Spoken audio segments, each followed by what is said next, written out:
distinguidas autoridades de los poderes ejecutivo, legislativo y judicial, señor ministro de Hacienda y Economía, Magín Díaz, nuestro orador invitado y huésped de honor, miembros de nuestro Consejo de Directores, miembros de la prensa y medios de comunicación, señoras y señores, muy buenas tardes.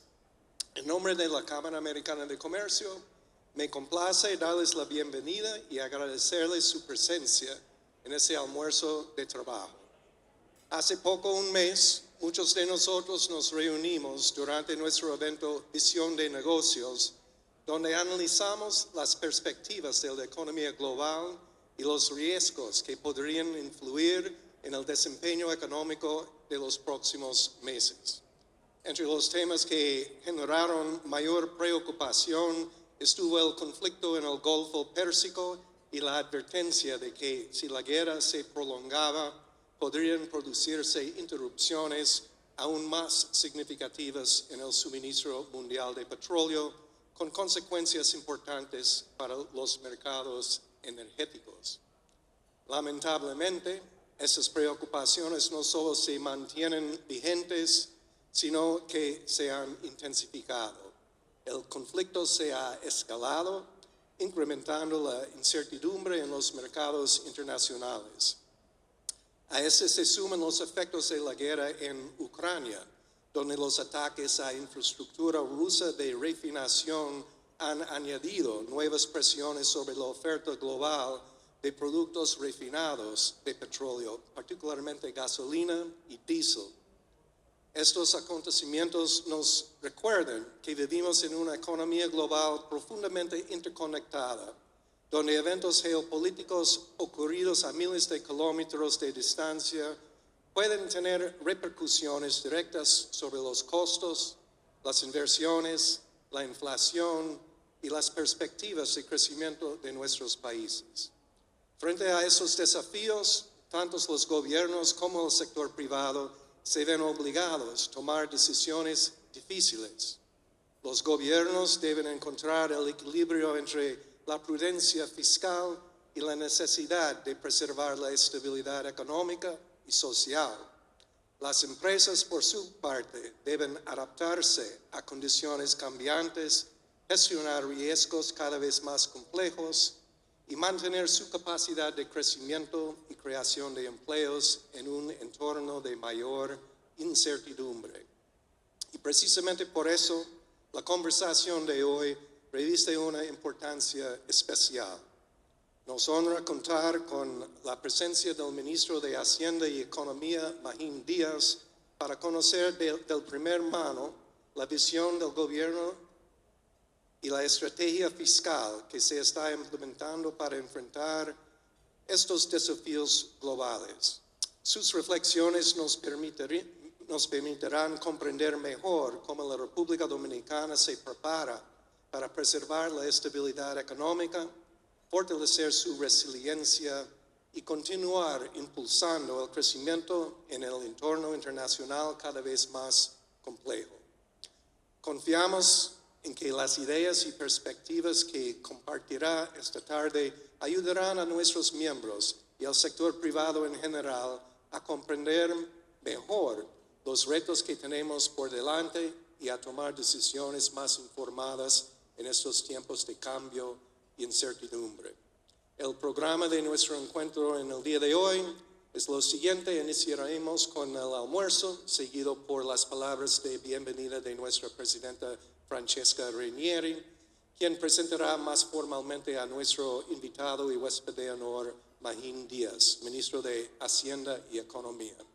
Tras su ponencia, el ministro ha tenido la gentileza de aceptar responder algunas preguntas, las cuales serán moderadas por el señor Alexander Shad, miembro de nuestro Consejo de Directores. Muchísimas gracias.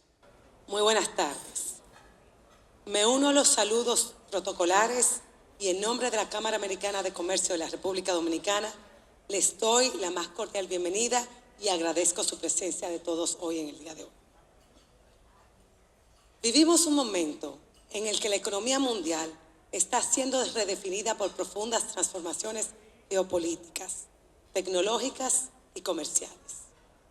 En este nuevo entorno, la capacidad de los países para adaptarse se ha convertido en un factor determinante de su competitividad y de su crecimiento. La República Dominicana ha demostrado una notable capacidad para responder a ese escenario. Hoy contamos con una economía sólida, reconocida por su estabilidad y dinamismo y referente de la región. Sin embargo, el desafío ya no es únicamente crecer, sino crecer mejor, con mayor productividad, capital humano competitivo y una visión de largo plazo. En ese contexto, la integración de los ministerios de Hacienda y Economía representa una oportunidad para alinear la política fiscal, la planificación y el desarrollo bajo una misma visión de país.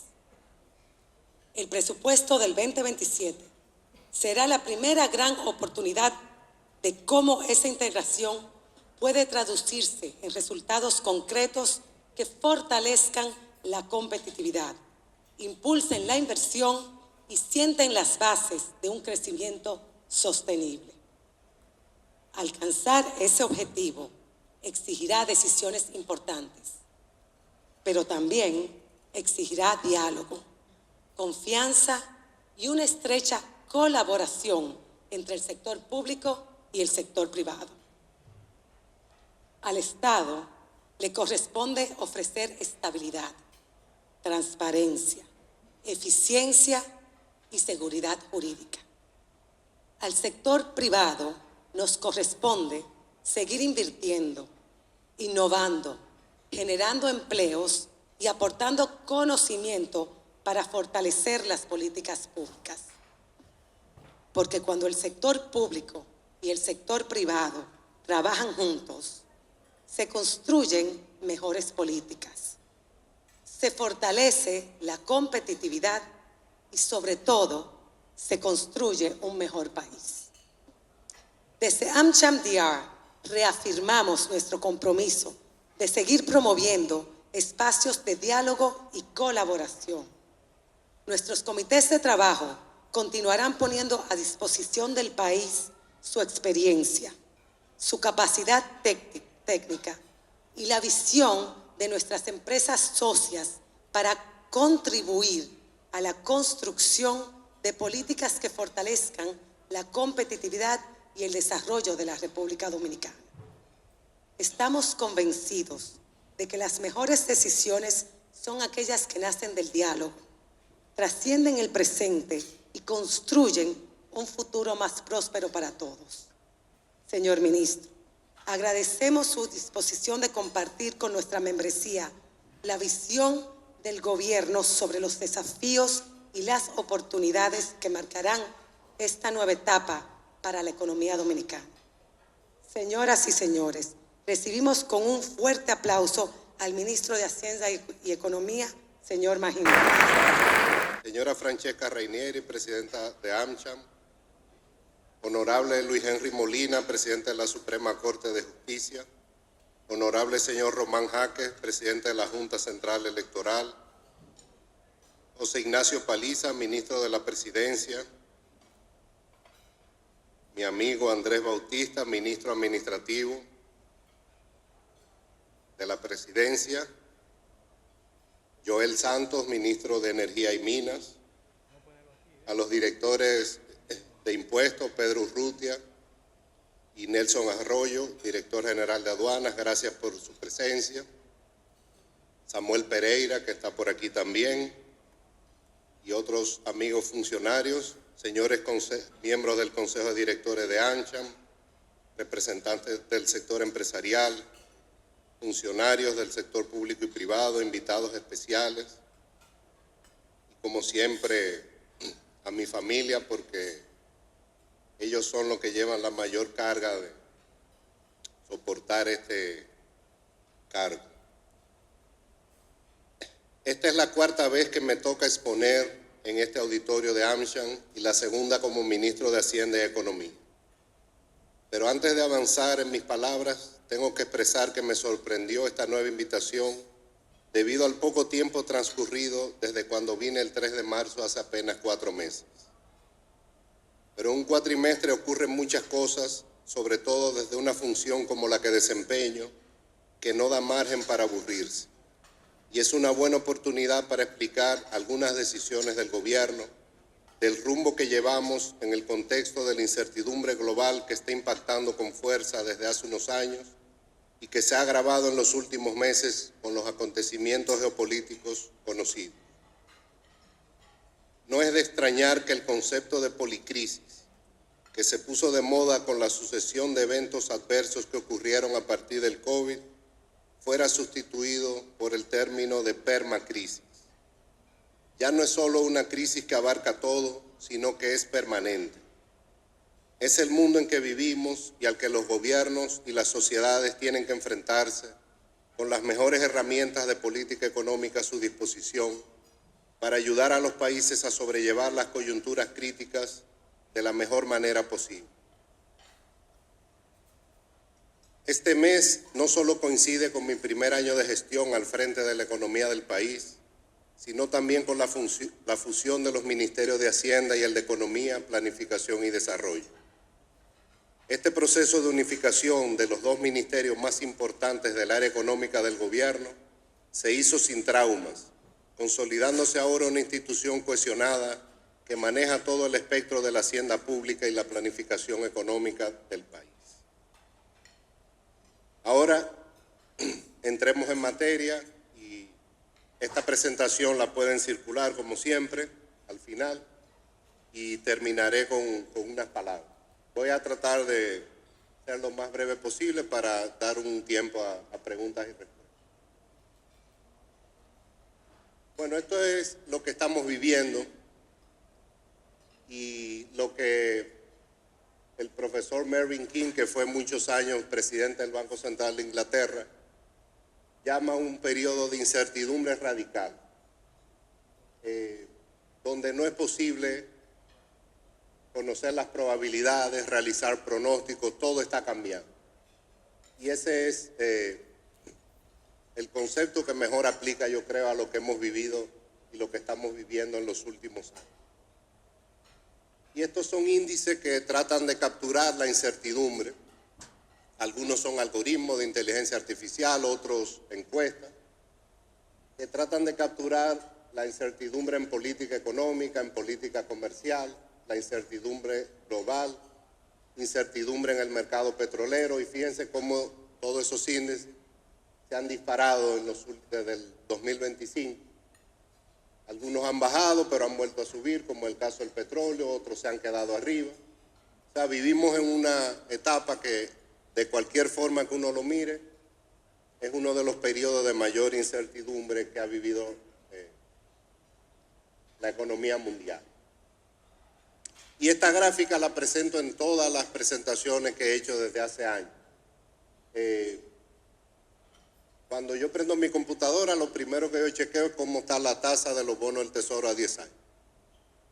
Y esa tasa no ha bajado desde hace varios años y no va a bajar. Y fíjense cómo ha bajado la tasa de política monetaria del Banco Central Americano, que es la línea verde, y la tasa de los bonos del Tesoro se queda igual o sube. Es decir, desde hace varios años estamos en un periodo de altas tasas de interés. La tasa de interés de bono a 10 años, que es de largo plazo, la Reserva Federal no tiene mucha influencia, está más determinada por las expectativas del déficit, la deuda, y mientras Estados Unidos tenga un déficit de 6 o 7% del PIB, como lo tiene ahora, con una deuda por encima de 100% del PIB, va a ser muy difícil que las tasas de interés de largo plazo bajen, independientemente de lo que haga el Banco Central norteamericano. O sea que vamos a seguir viviendo un entorno de altas tasas de interés internacional. Eso es lo que se prevé. Y esta es la proyección del fondo de la semana pasada, que acaba de bajar la expectativa de crecimiento para este año, debido a todos los acontecimientos geopolíticos, y para América Latina lo que pronostica es un crecimiento de 2.4%. Ahora lo que nos deja la guerra, y lo pueden ver en la gráfica de la derecha, la barrita verde que es más alta que las otras, lo que está diciendo el fondo es que esto nos va a dejar con mayores precios del petróleo, mayor precio del gas natural, de la comida, de los fertilizantes, de los insumos agropecuarios. Los precios se van a quedar a un nivel más alto que previo a la guerra. Eso es lo que se está previendo. Y el mercado de petróleo, el precio no ha llegado a lo que se esperaba. Y esto es lo que dicen los datos, aunque la percepción parece ser otra, pero los datos son muy claros. La economía está creciendo el doble que el año pasado. Obviamente la inflación ha subido, pero está a un nivel razonable, por debajo de 6%. La reserva casi 16.000 millones de dólares, el peso se ha apreciado, el desempleo sigue al nivel del 5%, la pobreza respecto al año pasado también ha bajado casi 3 puntos porcentuales. El sector financiero no hay ningún indicador de deterioro, un poquito de aumento de la morosidad, pero todavía debajo del 2%, buen índice de solvencia, y todos los indicadores del sector externo van bien. Las remesas, ya estamos recibiendo 1.000 millones de dólares al mes, las exportaciones están creciendo, en esta ocasión empujada más por las exportaciones de oro, la llegada de turistas en 2 dígitos, la inversión extranjera creciendo, 6% el primer trimestre, y el riesgo país sigue en mínimos históricos. O sea, los indicadores macro y sociales del país, a pesar de una coyuntura internacional muy incierta, la verdad es que siguen muy bien y por eso el gobierno ha cumplido hasta ahora los 3 objetivos que se planteó al iniciar esta crisis. El crecimiento está respondiendo, la economía está creciendo más de 4% y eso se puede validar con otros indicadores. A veces, como decía George Shultz, lo que para un economista es un rezago, para un político es una pesadilla. Toma tiempo, pero yo creo que estamos saliendo de la etapa del crecimiento del 2% y de seguir así este año, pues creceremos por encima de 4%. Ya el FMI aumentó su pronóstico a 4, que era menor de 4, y JP Morgan lo está situando en 4.3%. Y con toda seguridad, el dato va a salir esta semana, el primer semestre completo crecimos un poco más de 4%.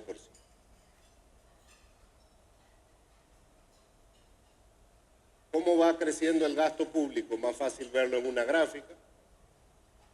El gasto capital está creciendo 30% respecto al año pasado. La formación bruta de capital fijo 56%. Las construcciones 24%. Y las transferencias de capital, que es la crítica que siempre se hace, que se infla el gasto por esa vía, están creciendo menos que la inversión real. Y el gasto corriente está creciendo 7%. O sea, la inversión está creciendo más. Es más fácil porque el monto es más pequeño, eso es cierto, pero el gobierno está haciendo un esfuerzo para aumentar la inversión de capital y que tenga un crecimiento muy por encima del gasto corriente. Y eso lo hemos logrado en el primer semestre. Y esta gráfica es muy importante,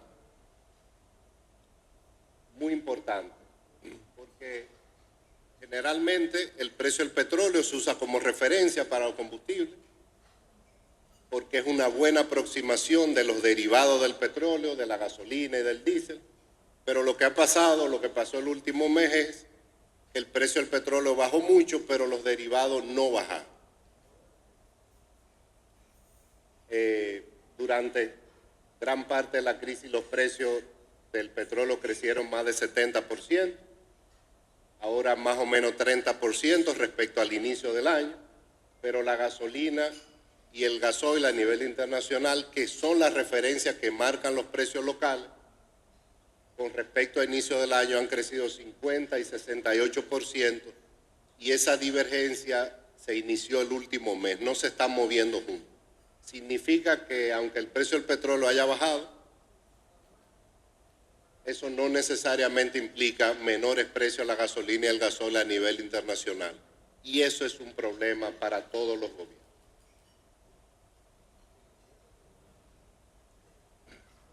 El gobierno tomó la decisión de ser prudente, de hacer cambios, vamos a llamar razonables. Con los últimos cambios en los precios de los combustibles, más o menos hemos movido los precios 17% este año. En América Latina un poco menos de 30% se han movido los precios de los combustibles. Pero ante tanta incertidumbre, era mejor ir calibrando. Tuvimos razón cuando bajaron los precios, pero ahora han vuelto a subir. Pero ese es el dato, 17%. Y aquí tratamos de aplicar a la metáfora del tonto en la bañera, de no sobrereaccionar de frío. Hay países que se inclinaron por hacer políticas muy agresivas, de corto plazo, pero a veces esas políticas causan más daño que bien. Entonces hay veces que hay que dar un paso atrás, pensar. Friedman le llamaba a esto la metáfora del tonto en la bañera, porque el agua sale fría, ponerla caliente a todo y después se quema. Y no tiene forma de parar. Entonces, a veces con tanta incertidumbre no es bueno reaccionar todos los días. Hay que dejar que las aguas se asienten, obviamente monitoreando, pero no sobrereaccionando tampoco porque el resultado puede ser peor. Y este es un balance muy difícil, porque cuando hay una crisis de esta magnitud se impacta la inflación, se impacta el crecimiento y se impacta el déficit. Entonces podemos aumentar mucho el déficit para que los precios lo aguantemos, pero entonces vamos a crear un problema de deuda. Podemos dejar que los precios suban lo que tengan que subir 100%, pero eso va a crear un problema social. Si aumentamos las tasas de interés demasiado porque subió la inflación, entonces vamos a crear una recesión. Entonces, el gobierno tiene que gobernar, ¿verdad? Tratando de mantener la estabilidad económica, también social, pero es un balance muy difícil que yo creo que hasta ahora, por lo menos el primer semestre, lo venimos logrando.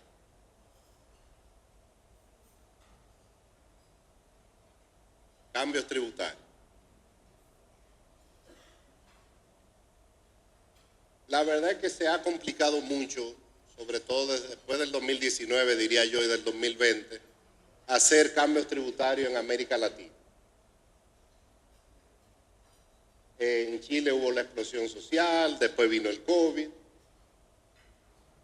Ha habido 14 intentos de reforma en 6 países.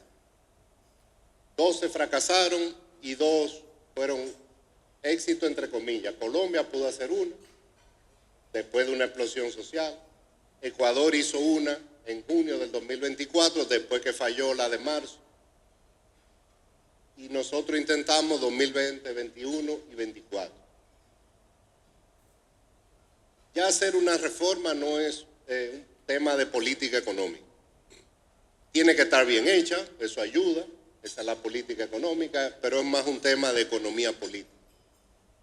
Sin una estrategia de economía política, una reforma no va a sobrevivir el plano político. Y eso lo han dicho muy claro 2 economistas que ganaron el premio Nobel en el 2024, Acemoglu y Robinson.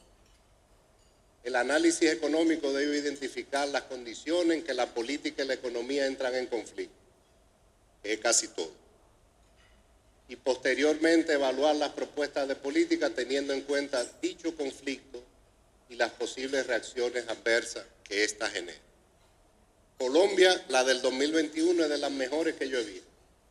Honduras buscó a Stiglitz para que hiciera una reforma perfecta.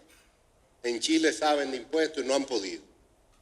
Entonces, a veces las reformas, o como se les llame, tienen que buscar un balance entre lo que es perfecto técnicamente, pero lo que es posible políticamente.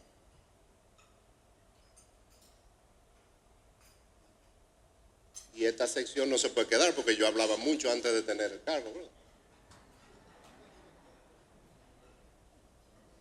Entonces, está todo, además, está todo por escrito. La pregunta es si he sido coherente. Y en el 2021 me tocó hablar en el CONEP y en la IRD. Y ahí yo dije, hay que tener cuidado, porque luego del COVID la sociedad lo que está demandando es imposición progresiva a los gobiernos. De hecho, hay un trabajo que sacó el fondo en el 2021, donde dice textualmente que hay cada vez más apoyo político y de la población para introducir progresividad al sistema tributario. En América Latina la gente se cansó de los sistemas que descansan en impuestos al consumo. Los impuestos progresivos son más difíciles de cobrar, más fáciles de evadir, sobre todo en América Latina, pero después del COVID y de la explosión social de Chile, los organismos empezaron a cambiar su discurso. Más impuestos a la riqueza, impuestos solidarios, el desafío a hacer la estructura tributaria más progresiva y algo que repiten mucho los organismos, las exenciones favorecen desproporcionadamente a los grupos más ricos de la población y están fomentando la desigualdad en los países. Eso yo lo dije en el 2021 en el CONEP. Y en el 2024, cuando el gobierno tuvo que retirar la propuesta, dije lo siguiente: las propuestas presentadas por el gobierno están sesgadas al consumo. Más del 70% de la recaudación viene del ITEVI y de los impuestos selectivos. Al rechazarse abrumadoramente por todos los sectores, al gobierno no le va a quedar más remedio que presentar la próxima propuesta con una carga importante de impuestos directos, es decir, que sea progresivo. Y eso para mí estaba muy claro. Es muy difícil en esta época tocar el impuesto al valor agregado, por razones de economía política. Así que, viendo la experiencia en América Latina, viendo la experiencia en los últimos años en el país, tratamos de diseñar un plan, que no es reforma, es un plan. Modesto en recaudación, eso era lo que se podía políticamente, pero que sin duda es un avance estructural en el sistema tributario, con medidas pro crecimiento, medidas de facilitación y simplificación, medidas para apoyar la clase media, medidas para combatir el incumplimiento o evasión, mejoras estructurales del sistema en general. No voy a leer esto, pero estamos no solo eliminando los anticipos para las micros, sino redefiniendo para las pequeñas. Se está actualizando el título 1 del Código Tributario, bajando los recargos, formalizando los acuerdos de pago, ampliando el régimen simplificado de tributación, aclarando numerosos conceptos del Código Tributario, dando rango de ley a la trazabilidad fiscal, que es una herramienta moderna, derogando leyes de controles tributarios obsoletas de hace 100 años. Hemos eliminado 3 impuestos que se van a eliminar entre 1 y 2 años. Están reduciendo retenciones de 27 a 15 en algunos casos, en otros casos de 27 a 10. La presunción de donación está cayendo de 27 a 3%. Se introduce la tributación a los criptoactivos, se pone la depreciación acelerada. Y de paso vamos a recaudar 50 o 60 mil millones de pesos. O sea, no es el proyecto perfecto, pero no fue solo pensando en la recaudación. Aquí se habla siempre de que por qué no bajan los impuestos. No solo estamos bajando 3 impuestos, sino que estamos eliminando 3 impuestos en una coyuntura que el gobierno necesita dinero, pero decidimos hacerlo para pensar en una mejora estructural. Estamos aclarando definiciones, o sea, yo creo que el sistema tributario queda mejor. Como dije, no es la reforma perfecta, ni mucho menos, fue la posible. pero tratamos de que fuera técnicamente un avance estructural del Código Tributario. Ahora, esta es la presión tributaria del país. Las líneas rojas, estamos por debajo de 15%. La línea azul incluye los ingresos no tributarios, con eso llegamos a 15,5%, a veces a 16%, pero la tributaria consistentemente menor de 15%. Y para los organismos internacionales este es un umbral clave. Y estas son citas textuales de trabajo de ellos. A los países que recaudan menos de 15% deben aumentar sus ingresos para atender las necesidades básicas de sus ciudadanos. Este umbral es un punto de inflexión para hacer un Estado viable. O sea, lo contrario es que el que recauda 15 no es viable. El FMI dice más o menos lo mismo en un trabajo que acaba de sacar, dos trabajos del 2025 y 2026. Por debajo de ese umbral, la eficacia gubernamental y el desarrollo financiero se estancan. Más de 70 economías siguen recaudando menos de 15% del PIB y esto limita el desarrollo y deja a los gobiernos vulnerables ante los choques económicos. La presión tributaria baja del país, sin duda, es uno de nuestros grandes retos. Ahora, ¿qué es lo más? Porque aquí lo que hay que sentarse y ver cuál es el Estado que queremos. Pero ya no hay que sentarse porque se hizo una ley de estrategia de desarrollo. Si queremos la podemos cambiar. Pero esto es lo mejor que tenemos hasta ahora. Y fue hecho con un gran consenso nacional. Y lo que se acordó en esa ley aprobada en el 2012 es que para el 2025 la presión tributaria iba a ser 21.5% y fue 14.4%. Que el gasto en educación fuera 6.5% y el gasto en salud 4,5% y está en 1.7%. Ahora, eso fue lo que se aprobó en la estrategia de desarrollo del país de largo plazo. Más gasto en educación, más gasto en salud y mayor presión tributaria para poder financiar eso. No queremos esto, bueno, hay que cambiarla, porque la presión tributaria sigue muy por debajo del umbral que el país acordó en la estrategia de desarrollo. Ahora, ¿qué tan fuerte es la restricción presupuestaria que enfrenta el gobierno? O sea, hay dos formas de interpretarlo, que el trabajo del ministro de Hacienda es muy difícil o que es muy fácil. Tal vez muy fácil porque no hay nada que repartir. Hay 5 partidas que se están llevando el 90% de los ingresos tributarios del gobierno. Entonces ya todo el que va, ya no hay. Entonces uno le dice que no. Los intereses, educación, protección social, salud y sector eléctrico se llevan más del 90% de los ingresos. Eso me deja fuera a los poderes, al Congreso, al Poder Judicial, a la Junta Central, a la Cámara de Cuentas, al Tribunal Constitucional, al Tribunal Superior Electoral, al Defensor del Pueblo, a los ayuntamientos, el gasto en seguridad, en policía, relaciones exteriores, Ministerio de Agricultura, turismo, todo. Esa es la realidad del Estado dominicano. O sea, no estoy haciendo un juicio de valor. Obviamente el Estado dispone de más ingresos, algo de no tributario, y complementa con un déficit de 3% del PIB estructural, casi todos los años. Por eso puede gastar 18, 19% del PIB.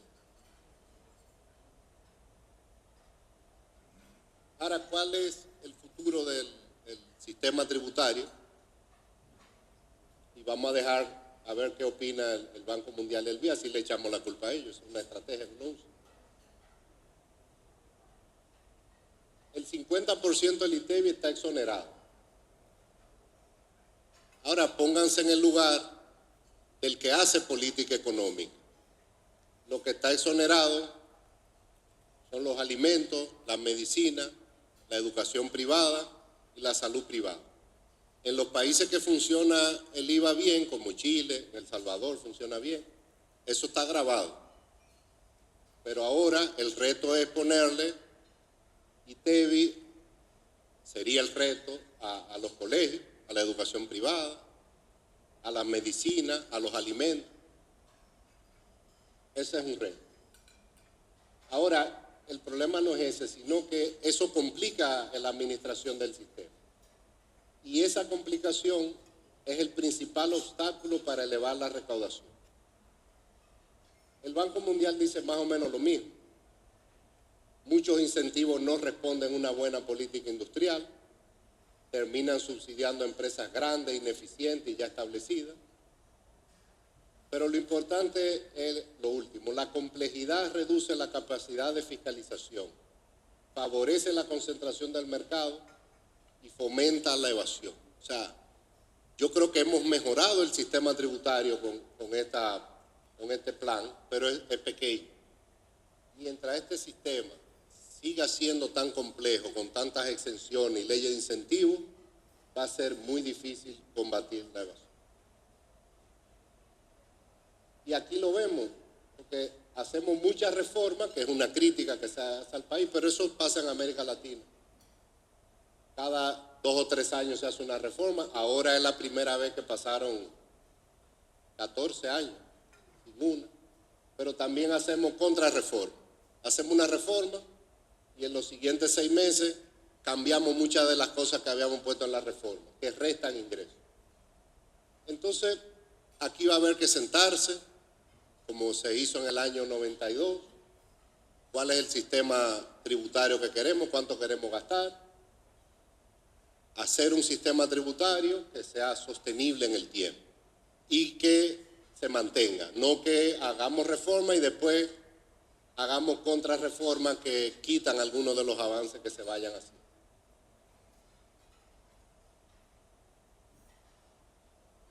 Vamos a reflexionar un poco, porque para eso estamos aquí. Todo el mundo habla del pacto fiscal, pero realmente un pacto fiscal es viable. Porque en un pacto hay que sentarse en la mesa y tenemos que ceder todo. Pero como la economía crece, la economía va bien, nadie tiene la sensación de que tiene que ceder algo. Y nadie quiere pagar el costo de la reforma. Esto ya está muy documentado. En América Latina, amplios sectores de la población están desencantados con la democracia y no toleran más impuestos. Sí lo toleran, pero va a ser difícil aumentar la recaudación en base a impuestos al consumo, en base al ITEVI. Eso va a tener que ser hecho quirúrgicamente. Entonces hay un problema de economía política, una fuerte restricción de economía política que no solo está pasando aquí, sino en América Latina. Tercero, la administración tributaria es parte de la solución. Eso no hay duda. Pero nunca va a ser la solución de un problema fiscal. Eso no va a pasar. Tienen que hacer su trabajo, lo están haciendo los directores. Van forzados, sobre todo Urrutia, porque yo es ahí que lo tengo. Arroyo como que lo he soltado un poco, pero también lo agarraré. Pero yo que fui recaudador, sé cuáles son los límites. Y con un sistema tan complejo, no es cierto que la presión tributaria por medida de administración va a subir 2 o 3 puntos porcentuales. Una buena administración lo que hace es que te mantiene la recaudación o la sube marginalmente. Entonces, por ahí no es que va a venir el tema. Y segundo, la informalidad ni es una sola, ni es la razón de la baja presión tributaria tampoco. En América Latina la informalidad en promedio es lo mismo que aquí, 50%. Tampoco son las tasas altas. En Uruguay el ITEVI es 22 y la evasión es 15. En Chile es 19 el ITEVI y la evasión es como 20. Y la informalidad es igual que aquí. Tal vez en Uruguay un poco menos, pero en promedio en América Latina nosotros estamos más o menos en el promedio. Hay informales que no tienen capacidad de pago, es una economía de subsistencia.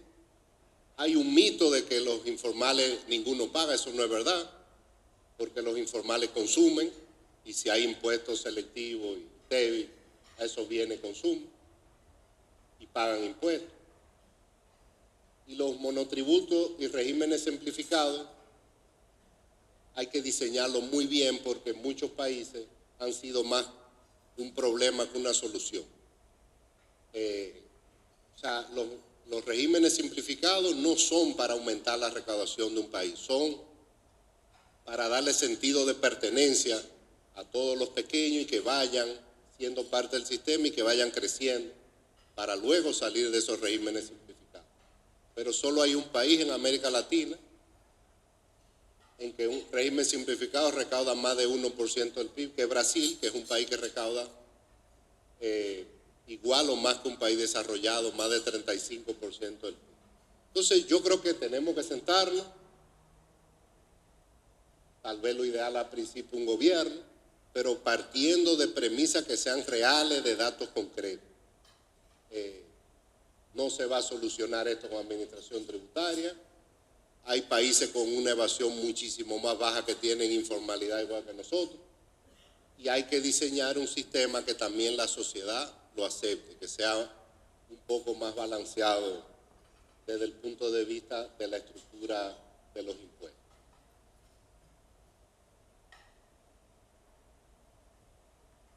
Ahora, nosotros tenemos que seguir pensando. Yo creo que hay muchas cosas que mejorar. Y una de las cosas que vamos a proponer es un cambio en la regla fiscal. Yo creo que fue un buen avance, pero es una regla fiscal la que tenemos ahora que penaliza la inversión del gobierno. Entonces hay que hacer una regla que proteja los gastos de inversión del gobierno. O sea, si alguien cree que invirtiendo 1% del PIB o 2% del PIB, el gobierno, eso va a ser el buen complemento al crecimiento, a la inversión privada, está muy equivocado. Un país como este necesita invertir al menos 4% del PIB por año por una generación.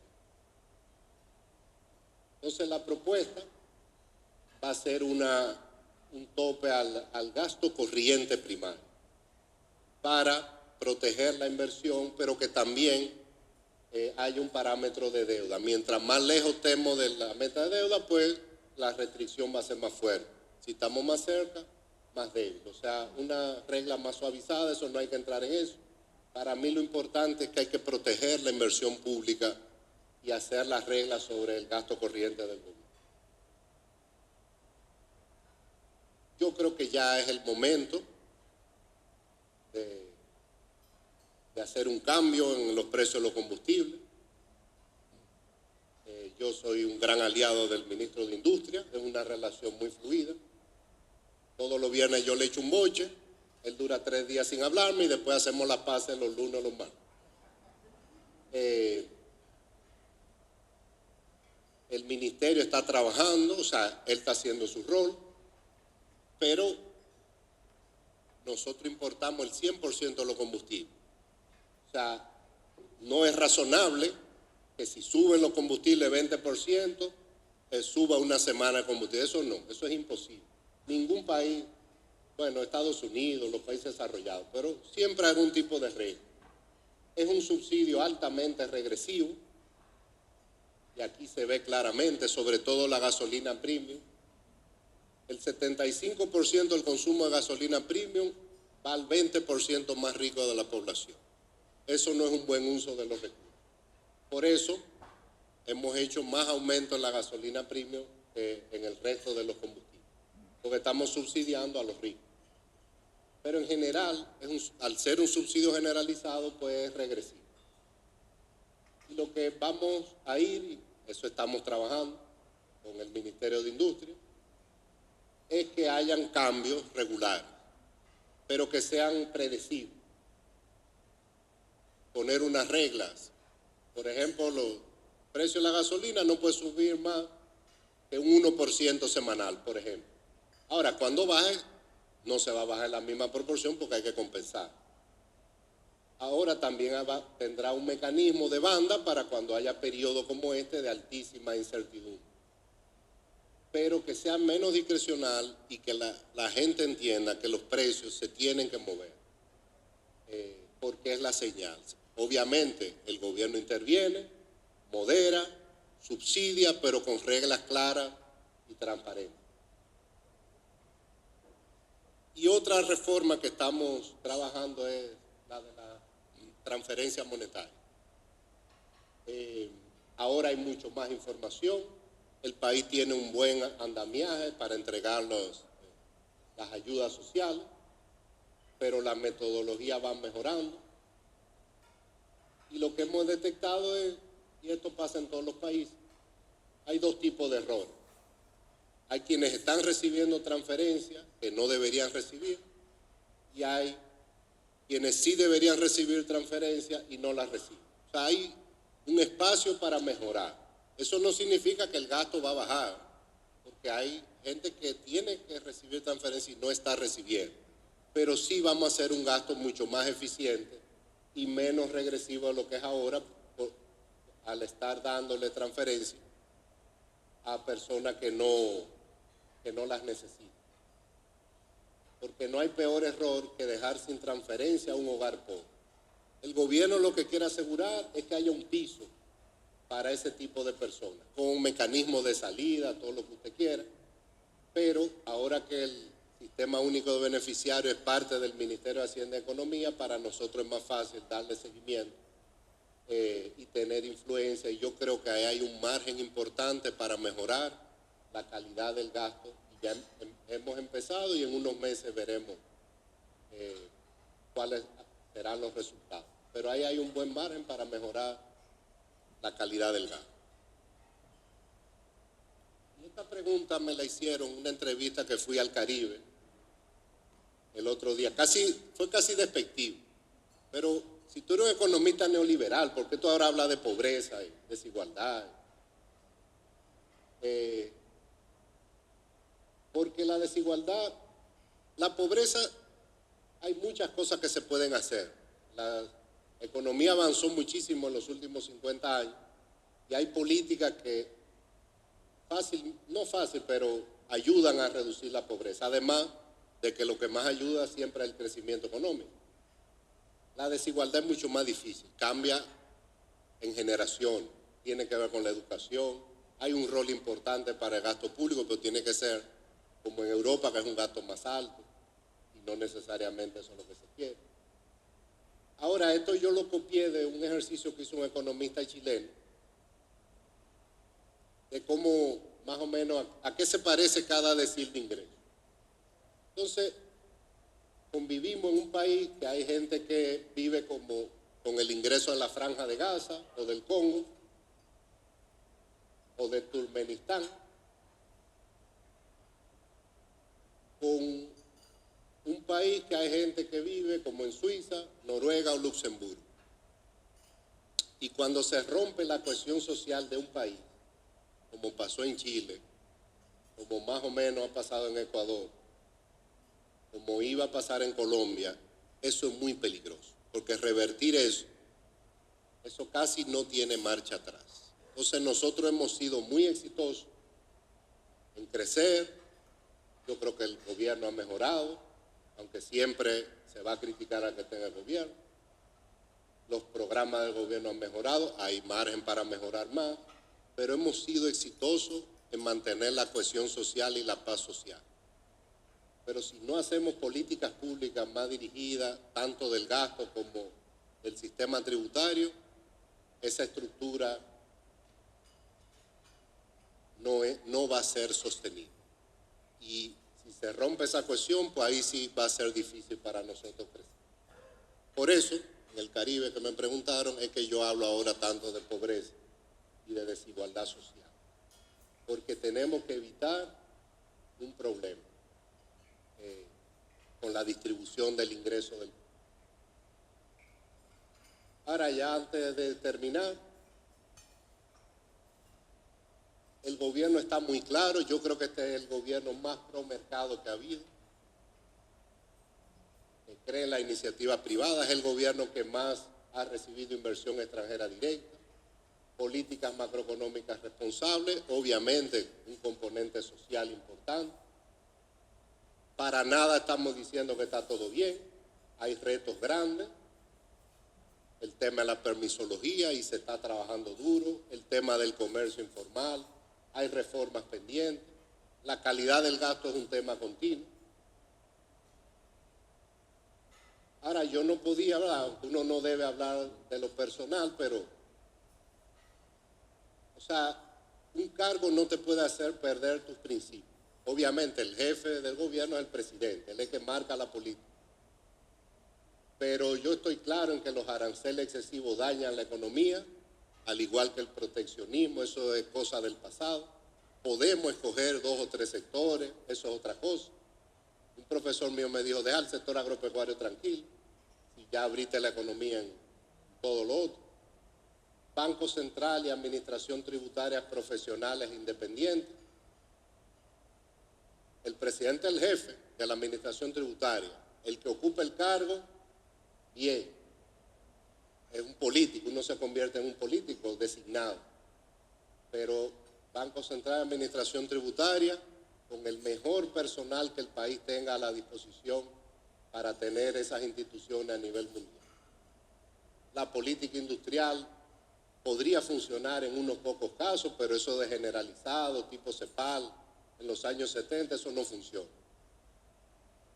El mercado funciona cuando hay competencia en igualdad de condiciones, sin tratamiento favorable a empresas o sectores. Todavía creo en los precios, que son la mejor señal. A veces hay que moderar, pero el país tiene que entender que los precios deben moverse. Tenemos que ir eliminando los subsidios generalizados para ir a focalizados. Los subsidios generalizados, por definición, en cualquier sector que usted lo entregue, benefician más a los más ricos, que son los que más consumen.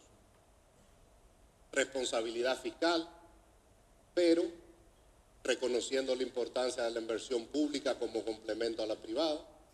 Rol del Estado importante, ayudar a los grupos más vulnerables que sin ayuda del Estado no van a sobrevivir. Ahora, cumplimiento estricto del marco legal. Y el que no esté de acuerdo, pues puede ir a los tribunales y el Ministerio de Hacienda acata. El problema es que aquí van a los tribunales fallan en contra y van donde mí y me dicen, pero hazlo como quieras, no importa. No, si un tribunal te falló en contra, pues esa es la vía.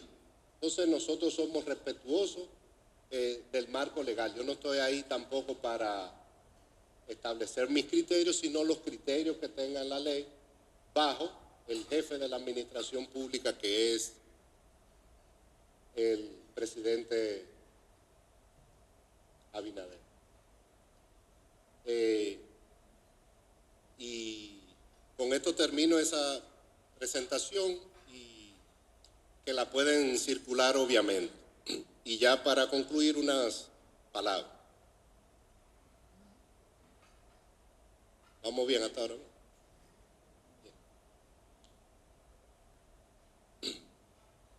Al terminar esta presentación, no puedo dejar de resaltar que las responsabilidades que recaen sobre los hombros de un ministro de Hacienda y Economía son realmente abrumadoras.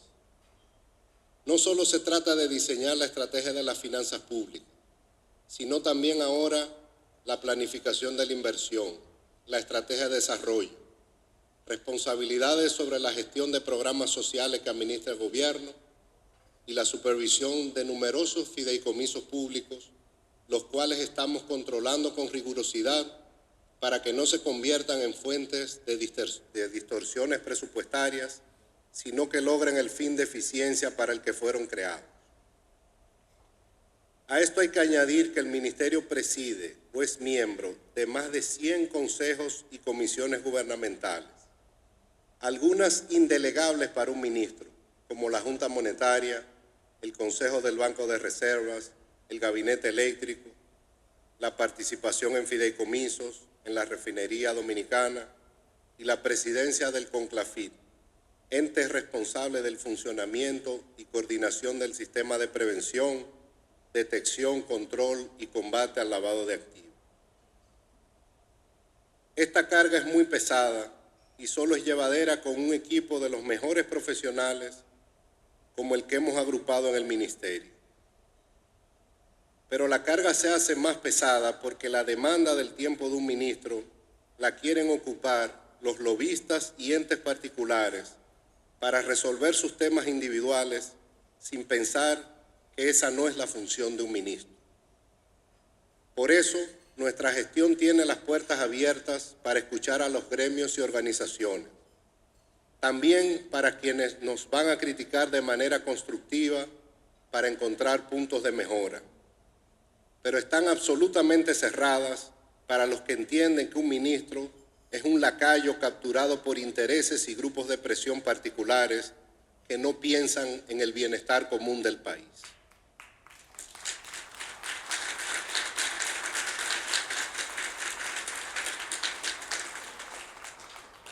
El objetivo es claro: trazar las políticas y estrategias que ayuden al presidente a la mejor conducción de las finanzas públicas y de la economía del país en conjunto con mis colegas del gabinete y del equipo económico en particular, y trabajando de la mano con el Banco Central, máxima autoridad en materia de la conducción de la política económica de un país.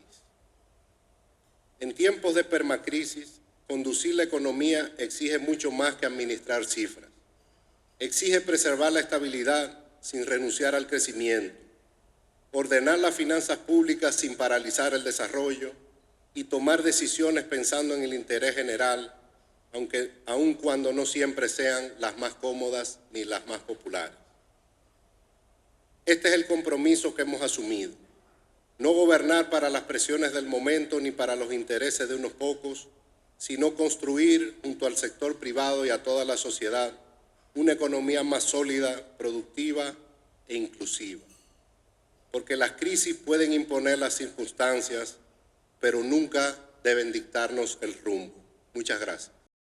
Ministro, en cuanto a la institucional, antes de la fusión, Hacienda y Economía podían discrepar entre sí.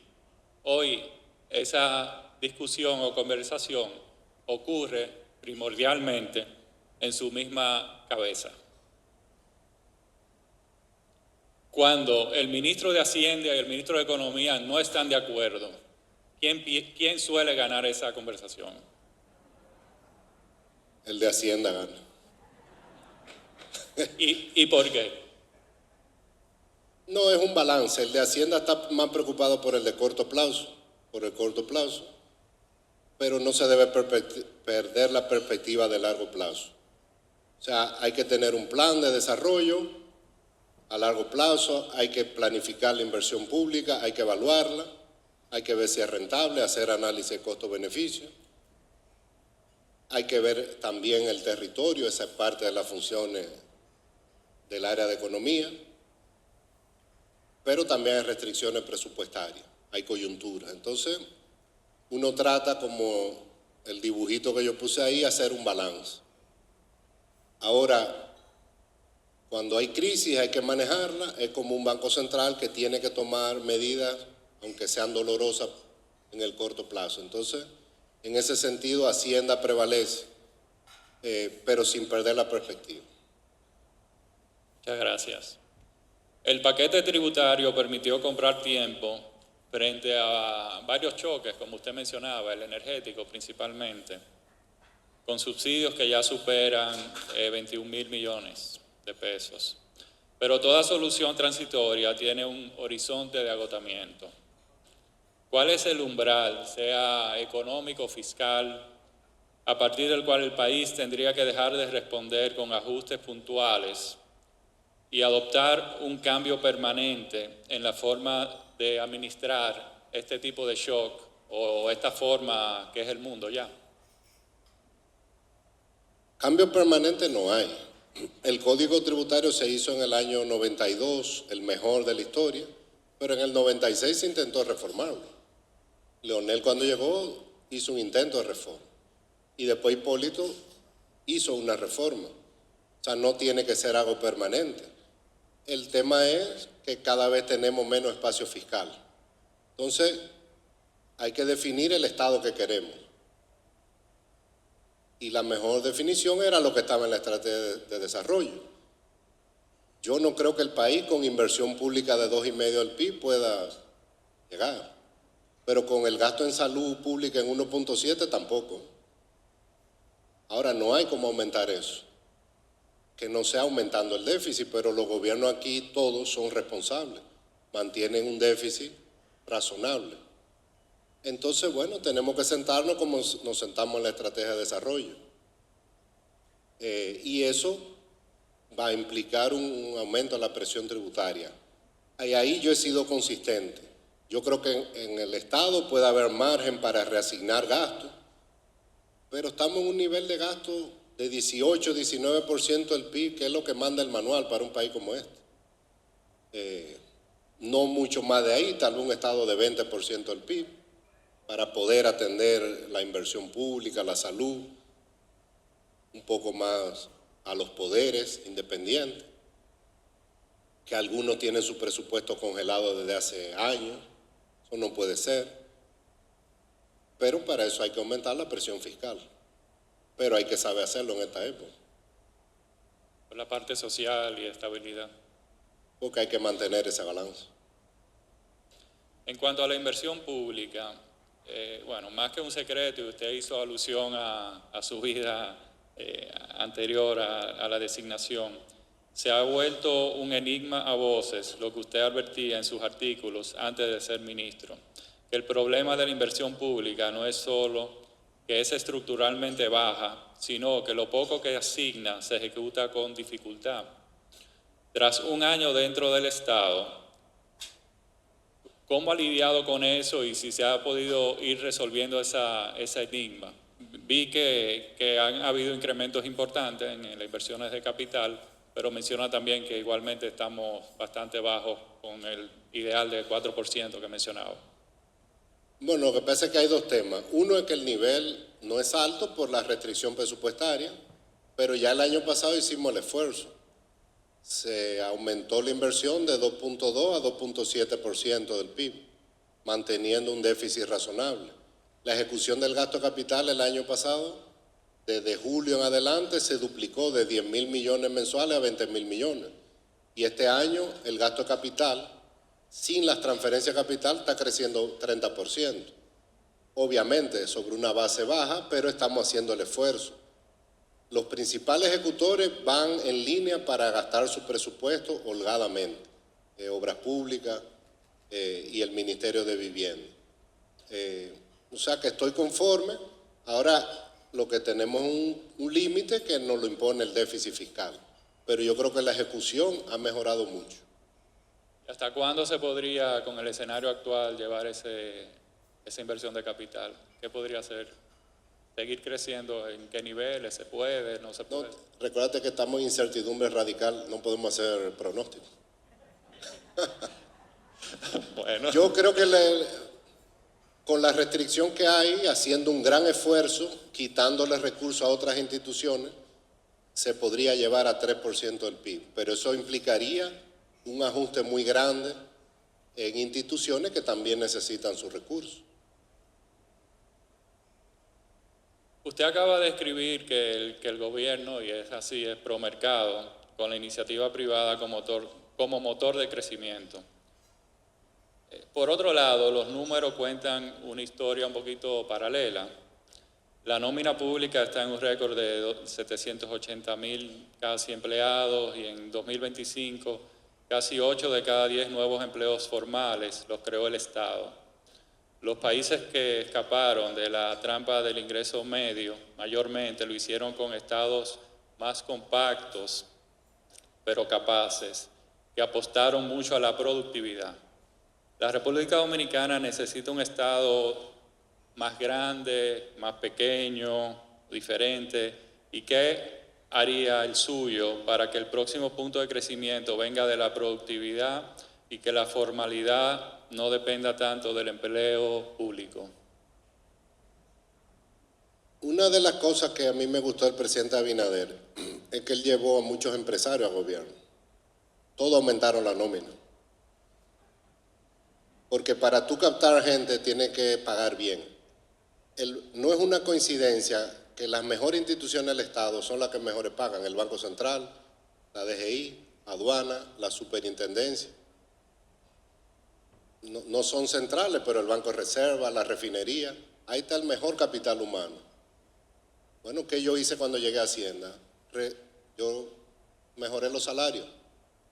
Entonces, ese discurso muy general hay que verlo institución por institución. La pregunta es, ¿el Ministerio de Hacienda y Economía hay gente que no trabaja?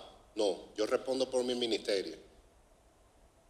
¿Es muy alta la cantidad de empleados públicos? Sí. Sí. Ahora, los países que salieron a tan para ingreso medio no necesariamente eran con estados pequeños. De hecho, el Estado fue creciendo un poco en la medida que se iban desarrollando. Tipo España y eso. Ahora queremos ver si eso es lo que queremos. Ahora, el tema de la nómina pública hay que discutirlo sin doble moral, sin generalizaciones. Cuando llega alguien que no ha trabajado al gobierno y ve la realidad que un ministro es incapaz de atraer gente buena, y lo primero que hace es empezar a ofrecer salario alto. Entonces, ¿qué queremos que haya en el Estado? ¿Lo peor de una sociedad o lo mejor? Y reitero, o sea, el Banco Central es bueno porque tiene un paquete que da estabilidad a los mejores profesionales de la economía del país. Entonces, si queremos replicar eso, entonces el gasto en nómina tendría que ser más alto en el gobierno, no más bajito. O sea, yo vería el tema desde el punto de vista macro. El gobierno cumple la restricción fiscal, la está cumpliendo. No hay más empleados públicos, pero está cumpliendo. Tenemos el déficit en 3.2 del PIB, con un poco más de inversión ahora. O sea, esa nómina no hace que el Estado tenga que financiarse con el Banco Central, por ejemplo, o haya un déficit fuera de control. Entonces, el problema es cuando uno se entra en los detalles. Y yo creo que el tema de la nómina hay que verlo entrando en los detalles. Posiblemente 200, 1000 gente de ahí, en vez de estar en la nómina, haya que ponerla en programas sociales. Y el gasto no va a bajar.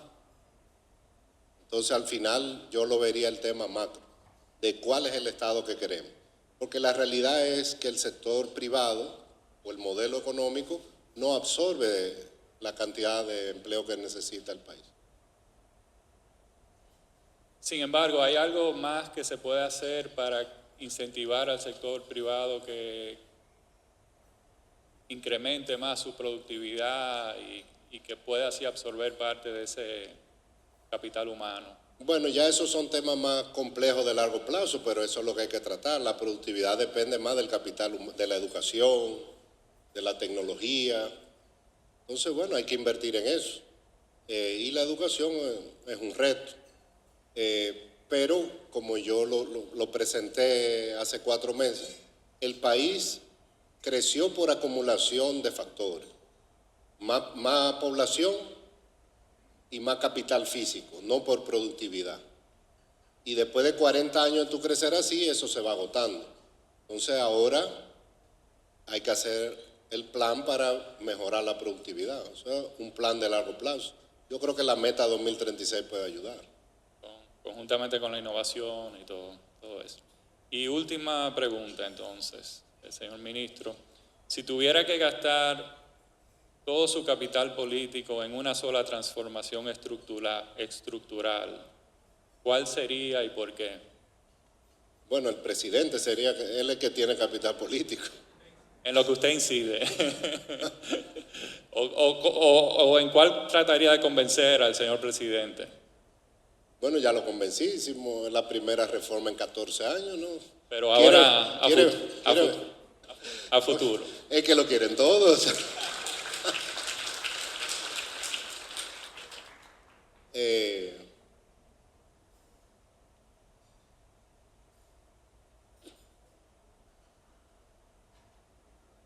¿Cómo es?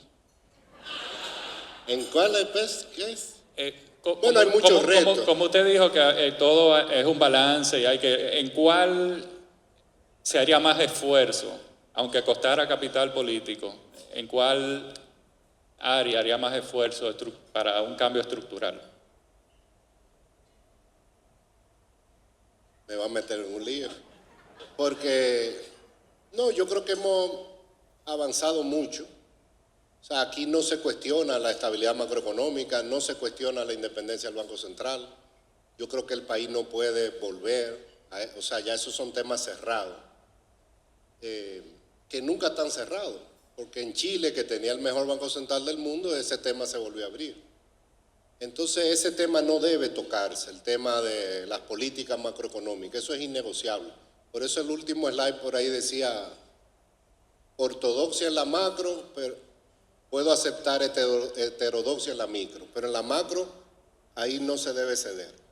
Si hay que subir las tasas de interés, si hay que controlar la inflación con medidas monetarias, si hay que hacer lo que sea, si hay que bajar el déficit en algún momento se baja, todo para mantener la estabilidad macro y del sistema financiero. Eso es innegociable. Ahora hay muchas reformas perfectas, no va a haber.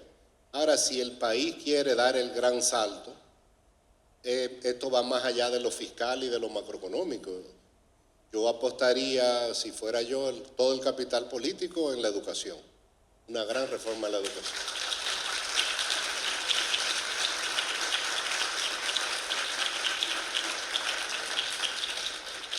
Muchas gracias por su transparencia, sinceridad y por ilustrarnos en cómo piensa el ministro y cómo piensa el ministerio. Gracias a todos ustedes.